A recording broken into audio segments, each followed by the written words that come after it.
Restez en bonne santé, c'est naturel. La chronique du bien-être de Marie Fin. Ce que nous mettons dans notre estomac a de nombreuses répercussions sur l'ensemble de notre organisme.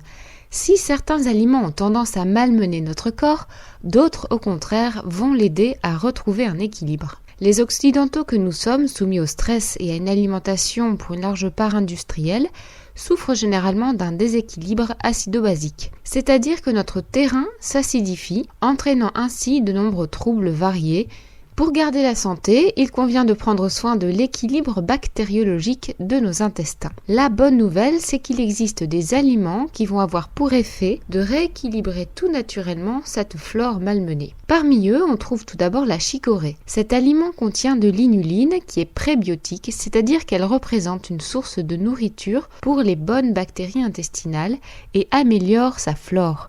Autre aliment ayant des effets identiques, les produits laitiers fermentés, dont les yaourts, en raison de la présence de bactéries lactiques. Mais pour que leurs vertus puissent s'exercer, mieux vaut les consommer sans sucre rapide. La levure de bière est également probiotique, là encore il faut qu'elle soit active ou vivante, sinon elle n'aura pas d'effet. La choucroute et tous les légumes lactofermentés sont également probiotiques. Il s'agit de légumes qui ont été conservés selon une méthode de lactofermentation. Le processus de fermentation va alors transformer les sucres des légumes en acide lactique.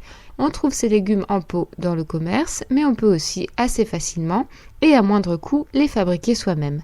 Ce sont des aliments vivants, riches en minéraux et enzymes, qui vont régénérer la flore intestinale. Un seul bémol, si votre consommation de sel doit être limitée, cet aliment n'est pas pour vous. Venus d'Orient, le miso et le tempeh sont également les amis de nos intestins. Le miso est cette pâte fermentée, souvent foncée, au goût très salé, fabriquée à base de graines de soja. Elle s'utilise comme condiment.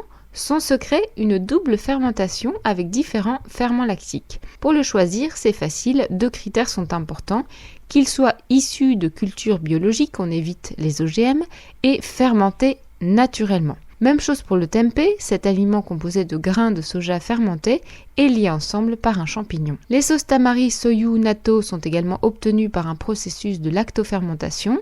Il en va de même pour les boissons comme le kéfir et le kombucha que l'on peut réaliser soi-même facilement à la maison. Enfin, moins connu et moins répandu en France, le mou de pain est un acide lactique fermenté obtenu à partir de céréales panifiables. Il a été mis au point en Allemagne par un boulanger et son usage est répandu pour traiter de nombreux maux, du psoriasis en passant par les allergies et les rhumatismes. Si ces derniers aliments probiotiques vous intéressent, patience, je vous en parlerai très prochainement plus en détail dans mes chroniques à venir.